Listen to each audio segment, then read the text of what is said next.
Hi, this is Mary James with Passive House Accelerator, and thanks for tuning in to this special bonus episode of the Passive House podcast, recorded live at the Retrofit Canada conference in Vancouver, BC. I will be talking with Lorrie Rand from the ReCover initiative. She was part of a very interesting panel that just happened on Deep Retrofit Accelerator initiatives.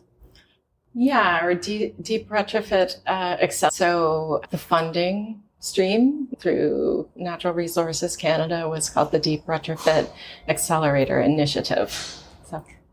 And so there were 4 initiative leaders on the panel, but there are 13 in all who have received funding from NRCan, Natural Resources Canada.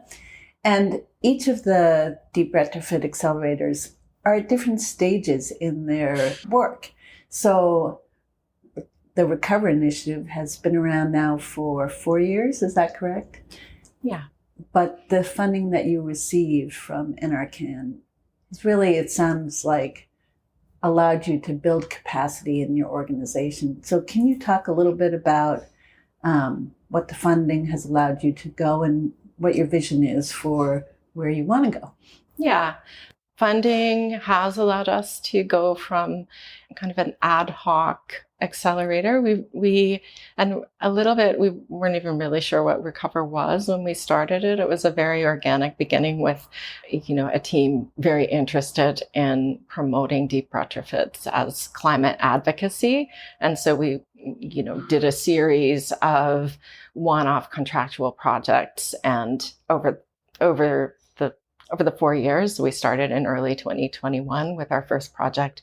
Over that time, we realized that we had the foundations of an organization. And so when the call came out for the Deep Retrofit Accelerator initiative, one of the things that we were excited about was that they were, a lot of programs are going to fund specific projects, specific activities that, result in a retrofit or, pay for a certain element of design or something like that. But the DRE funding, which is what we were calling it, that NRCan was willing to fund organizational or operational expenses within that funding. And so that meant that we could request a certain amount of money towards our ramp up. And that meant that we can, the team that we've been working with, who has been sometimes working on volunteer basis, sometimes working on specific contracts,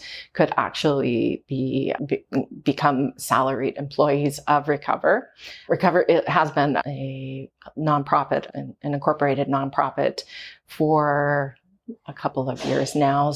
And you are based in Halifax, Nova Scotia. Yeah, exactly. And your focus is on the Atlantic provinces. It is. And so, we weren't particularly picky with our first projects. Our first project was in Halifax, but then we did a project in Toronto and a project that took place in 6 different Canadian municipalities. And so we were kind of working nationally just on, advocating and doing technical research on retrofits for anybody who wanted to work with us. But for this program, we felt like it was important to put some boundaries on that, and really there are other organizations that are serving most of the other provinces, but in Canada as a whole was a bit of a gap. And so we decided to focus on the Atlantic region, which, the Atlantic provinces are small in area compared to a lot of the other provinces. And so as a region, it does make sense to be looking at the 4 provinces together. And since we started ReCover, we did this, we didn't really know where it was going, but we knew we wanted it to go somewhere. And so we put together an advisory committee with a very broad range of experts from across the company, all with different expertise on deep retrofits. And so we were getting guidance from our advisory committee on how we were going to kind of frame this. And then when the DRE call came out, and I guess we had some knowledge that it was coming or that something like it was coming.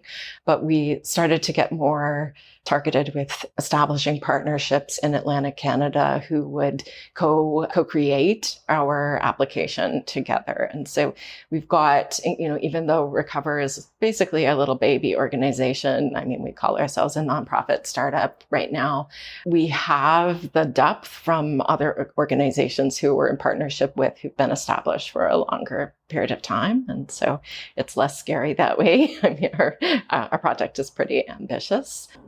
And within that project, there's capacity building is one of your big efforts, right? Yeah. So, doing technical studies, we learned that there's lots of technical expertise and solutions, but we really are struggling with having enough people in the industry to do the work that needs to be done, both on the design side and on the labor side.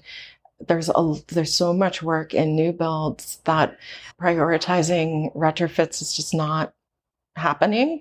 And so we need to do, and part of our plan is to do consultation with industry around, how can we influence existing companies to work on more retrofits? And ultimately, it might actually require a different approach where we're sort of building a retrofit industry from scratch instead of stealing people from the new builds industry, because we also need new builds. We certainly have, housing crisis in a lot of parts. Even in, a rural region like Atlantic Canada, there is a housing crisis, both in the cities and in the smaller places. So pulling people out of building new buildings doesn't feel great either. So we're working on that. Like, how do we build a retrofit focused industry and de-risk this kind of work so that people will be motivated to undertake these projects? And maybe this is leaping ahead because, you need the skills, the skill sets, to be involved in projects. But do you have projects in mind that you think would be good candidates for examples, retrofit examples, or that's not really where you're looking? Potentially. So the project that ReCover just finished was a study looking at municipally owned buildings, and 3 of them were in Nova Scotia. The others weren't in Atlantic Canada. But from those buildings, some of those municipalities are interested in, going beyond a study and actually implementing the project. So we potentially could start with one of our earlier studies and use that as our initial kind of development project.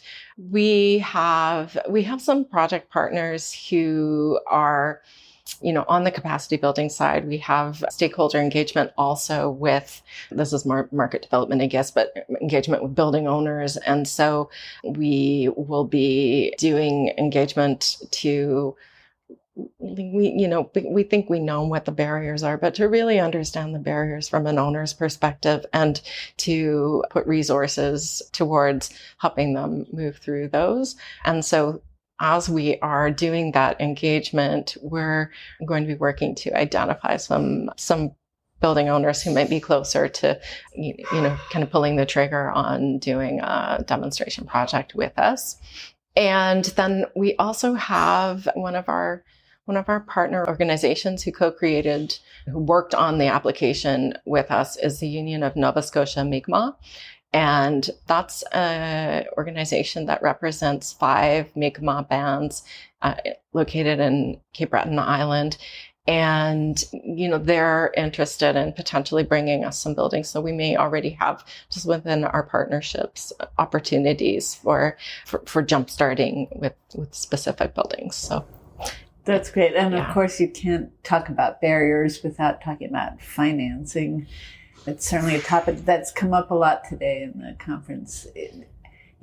And I believe you said that was one of the areas you're looking to work in also? Yeah, so we know, we're designing a program where we will be guiding owners through feasibility studies about the retrofit potential for their properties and should the feasibility studies be positive, we'll be guiding those same owners through implementation.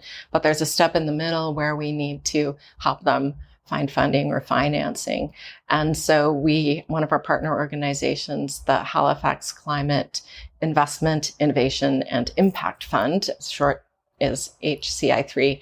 HCI3 is going to be doing research on innovative finance models, or doing stakeholder engagement with funding providers and financing organizations to see what might be interesting to implement in our region, or for owners and for those financiers. And the thing about funding these kinds of projects is, if we have a pipeline to bring to a financer, there may be like a better opportunity. Like they're more going to be more interested in the aggregation from a financing side of things. So they're going to be doing research on that with some collaboration from our team. And ultimately, what they learn will help us to partner building owners with appropriate sources of money to do the projects as we kind of get to that point. So, as we're starting concurrently while we're doing the feasibility studies, this research will be happening around and engagement around money. And then ultimately, HCI3 will be producing a resource, so a guidebook to project funding for deep retrofits in the region. Well, you certainly sound like you're going to be getting off to a running start. Well, thanks to all the partnerships you've already established. Yeah. No, I don't know about a running start. We definitely are. Your plan on paper always seems to go faster than it does in real life. But, we feel really good about our plan. It feels, it does feel ambitious, but it doesn't feel that is impossible. And there are so many reasons to be doing these projects beyond we certainly started ReCover because of climate anxiety and feeling a responsibility to be doing better. But the reasons for doing retrofits range from addressing, inequity and energy poverty and health of people in our region, and to economic development. This is just a huge economic opportunity that really, I think, few people recognize. Few do, but. Well, and it's great that you're getting support at a national level to implement the programs in your own region. Yeah. And we're getting support at the national level, and certainly it was a competitive process we were competing against each other, but a lot of and I don't know who all of the entities who receive funding are, but many of us were working together on our applications so that there was a coordinated effort, so that we were using common language. And, we kind of already had an informal network of people across the country and organizations that were learning from each other before this opportunity came about. And so kind of already had coalesced into something. And now that it's formalized, at least some of us will continue working in partnership. The ways that the problems with existing buildings manifest can be different between the regions, but we're all experiencing very similar things. So. Great. Well, thank you so much for taking the time to talk with me. I really appreciate it.